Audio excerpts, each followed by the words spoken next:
Cylinder के लिए vote दिया, सिलेंडर मिल गया। आपने मंदिर मस्जिद के नाम पर वोट दिया, मंदिर बन गया। आपने 5 किलो अनाज के लिए वोट दिया, 4 किलो अनाज मिल रहा है आपको। अपने जीवन काल में अपने बच्चों के पढ़ाई के लिए, अपने बच्चों के इलाज के लिए, भ्रष्टाचार मुक्त व्यवस्था के लिए आपने कभी वोट नहीं दिया। तो आज देख लीजिए, आज़ादी के 75 साल बाद भी आपके सरकारी स्कूलों में आपके बच्चों को अच्छा स्वास्थ्य, अच्छा इलाज नहीं मिल, अच्छा जो है पढ़ाई नहीं मिल रहा है, गुणवत्तापूर्ण शिक्षा नहीं मिल रहा है। सरकारी अस्पताल में इलाज की अच्छी व्यवस्था नहीं है। भ्रष्टाचार की बात करें तो चाहे अंचल हो, थाना हो, ब्लॉक हो, बिना चढ़ावा का, बिना घूस का जो है आपका कोई काम नहीं होता है। इन लोगों को देख लिया आपने, 35 साल कांग्रेस को देखा, 15 साल आरजेडी को देखा, 20 साल से नीतीश जी और मोदी जी को देख रहे हैं, लेकिन आपकी स्थिति नहीं बदली। लोग हैं अभी कल्याणपुर विधानसभा क्षेत्र के अंतर्गत कोटवा चौक पे, जहां पे अभी हाल फिलहाल में जन स्वराज के प्रणेता प्रशांत किशोर जी कोटवा में सभा को संबोधित किए थे और संबोधन के बीच में बारिश हुई थी। फिर भी उसके बारिश होने के बाद भी जनता कुर्सी से ज़्यादा, यानी पंडाल अगर 2000 की संख्या कुर्सी की थी तो 4000 संख्या जनता की थी। तो सर से बात करते हैं, क्योंकि सर उस सभा में सभा को संबोधित भी किए थे और वहाँ लोग बारिश के बीच भी सभा को सुन रहे थे। तो सर से जानने का प्रयास किए थे कि आखिर कौन सी ऐसी जादू चलाए हैं कल्याणपुर के विधानसभा के लोगों के ऊपर कि यहाँ के लोग डटे रहे बारिश में भी। स्वागत है सर आपका। जी, आपका भी बहुत बहुत धन्यवाद। एएमएस की आवाज़ के माध्यम से मेरी बातों को जनता तक पहुंचाने के लिए, अपने दर्शकों तक पहुंचाने के लिए आपका सहृदय धन्यवाद। सर, जो हम बात रखे हैं, क्योंकि हम भी आए थे उस सभा को, मैं प्रशांत किशोर जी की सभा को जो कवर कर रहे हैं, वहाँ देखे कि बारिश के बाद भी जनता है कि और लोगों की सभा में देखा जाता है कि जनता मैदान छोड़ के, सभा छोड़ के भाग जाती है, बट वहाँ पे लोग माथे पे कुर्सी रख के सभा को सुनने, और जब तक प्रशांत किशोर जी बोल नहीं दिए कि चला जाए तब तक लोग गए नहीं। आखिर आप लोग कल्याणपुर के विधानसभा के लोगों पे कौन सा ऐसा जादू किए हैं या कौन सा ऐसा मैंने कार्य के रूप में उनको इतना आप लोग प्रेरित कर दिए हैं कि आपके सभा को छोड़ के लोग जाने का नाम तक नहीं ले रहा था? देखिए, धन्यवाद आपका। सबसे पहली बात है, ये जो सभा में लोगों की संख्या थी, लगभग 20 से 25 हज़ार लोग इसमें शामिल हुए थे। 10,000 कुर्सियाँ हम लोगों ने ग्राउंड में लगवाई थी और फील्ड तो खचाखच भर गई थी। सुबह से ही जो है मौसम ख़राब हो गया था, रुक रुक के जो है बारिश हो रही थी और हम लोग जो है काफ़ी अंदर बेचैन थे कि क्या पता सभा का क्या होगा। लेकिन मैं धन्यवाद देना चाहता हूँ 16 कल्याणपुर विधानसभा वासियों का, जिन्होंने विपरीत मौसम के बावजूद, लगातार हो रहे बारिश के बावजूद, उन्होंने कोटवा उच्च विद्यालय के मैदान में उनकी शानदार और जानदार उपस्थिति, प्रशांत जी के आने के बाद में उनके भाषण के दौरान जो मूसलाधार बारिश होने लगी, सभी लोगों ने जो है कुर्सी को जो है छाता के रूप में इस्तेमाल किया और सिर्फ कुर्सियां ही कुर्सियां दिख रही थी। मैं हृदय से 16 कल्याणपुर विधानसभा वासियों का धन्यवाद करता हूं। इसमें कोई जादू नहीं था। हम लोगों ने ग्राउंड पे काम किया है लगातार। जब से जन स्वराज से जुड़े हैं तब से लगातार हम लोग गांव समाज में लोगों को जन स्वराज की बातों को, जन स्वराज के संदेशों को पहुंचा रहे हैं।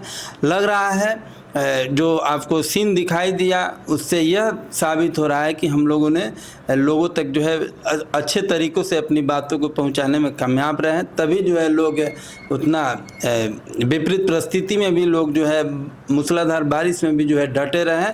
मैं हृदय से विधानसभा वासियों का धन्यवाद करता हूं। आपके जोश और उत्साह को मैं सलाम करता हूं। आप सर उतने बारिश के बीच में आपको देखा गया कि आप अपने समर्थकों को गले लगा रहे थे कि इतने बारिश होने के बावजूद भी मेरे जो विधानसभा के लोग हैं हिले तक नहीं। क्या उस समय आपका उत्साह क्या था कि आप लोगों को गले लगा रहे थे? जी, मैं आपको बता दूं कि 9:30-10 बजे से मैं हाई स्कूल के गेट पे ही था। मैंने उस दिन लगभग 15,000 लोगों को मैं अभिवादन किया होगा, उनसे आशीर्वाद लिया होगा, लोगों से गले मिले और लोगों को धन्यवाद दिए कि आप लोगों ने जो है मेरा साथ दिया, मुझे प्रेम स्नेह दिया, आशीर्वाद दिया। और आप ही लोगों के आशीर्वाद के चलते आज जो है प्रशांत किशोर जी यहाँ से गदगद होकर जो है वापस लौटे हैं। किशोर जी भी खुश हैं। हाँ, यहाँ से गदगद होकर वापस लौटे हैं। देखिए, जब आप मन से और दिल से समर्पित होकर कोई काम करते हैं तो यकीन मानिए ईश्वर भी कहीं ना कहीं से आपका सहयोग कर रहा होता है। वहीं जो है इस मैदान में प्रशांत किशोर जी की कौन सी ऐसी बातें हैं कि आप लोग धरातल पे उतारे, अपने कल्याणपुर विधानसभा के लोगों को बताएं कि उन बातों को लेकर आप जो प्रशांत किशोर जी की मैनिफेस्टो है उस चीज़ को कैसे आप लोग समझाएं अपने जनता को कि वहाँ से लोग जाने का नाम नहीं ले रहा था। देखिए, प्रशांत किशोर जी की सीधी बात है। प्रशांत किशोर जी हर सभाओं में एक ही बात बोलते हैं। वे कहते हैं कि आपने सिलेंडर के लिए वोट दिया, सिलेंडर मिल गया। आपने मंदिर मस्जिद के नाम पर वोट दिया, मंदिर बन गया।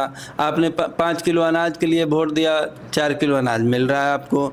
आपने जो है 5 किलो का मतलब 4 किलो। हाँ, जाति के बिहार में लाख भ्रष्टाचार हो तो 3, 3.5, 4 किलो मिलता है लोगों को। तो आपने जिस काम के लिए भी अभी तक वोट दिया, ज़्यादा मिले कम मिले, आपको मिल रहा है।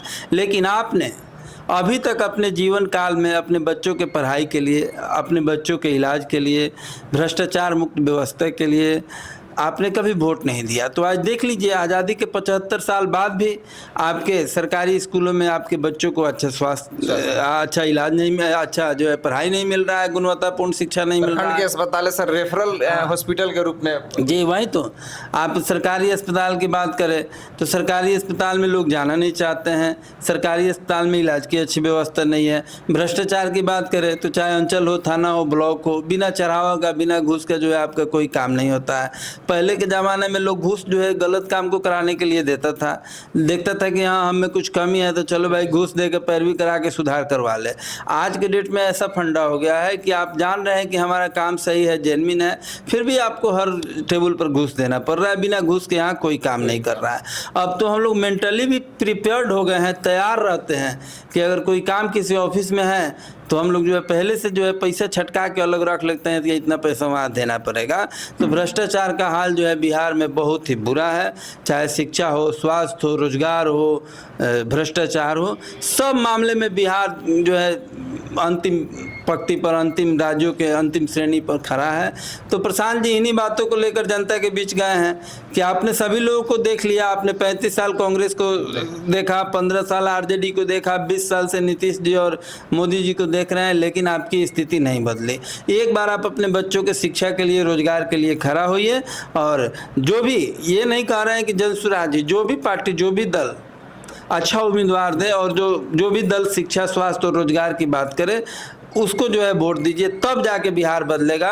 और बिहार की जनता अब धीरे धीरे बिहार की जनता में जेहन में प्रशांत किशोर जी की बातें जा रही है। इसी का परिणाम था कि जो है इतनी खराब मौसम के बावजूद और बारिश के बावजूद भी लोग डटे रहे वहाँ पर।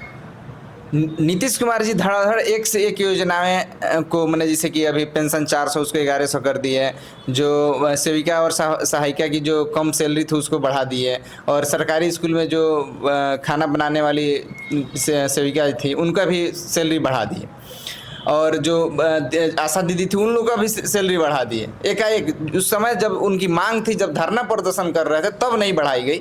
और ये चुनाव नज़दीक है, कोई इसका बजट नहीं निकला, इसका कुछ नहीं हुआ, फिर भी ऐसी योजनाएं बढ़ाई जा रही है और लागू किया जा रहा है। तो क्या चुनाव जीतने के लिए ऐसी कोई प्रोपेगेंडा नहीं अपनाई जा रही है? देखिए, बिहार की सरकार जो है बिहार की जनता से डर गई है।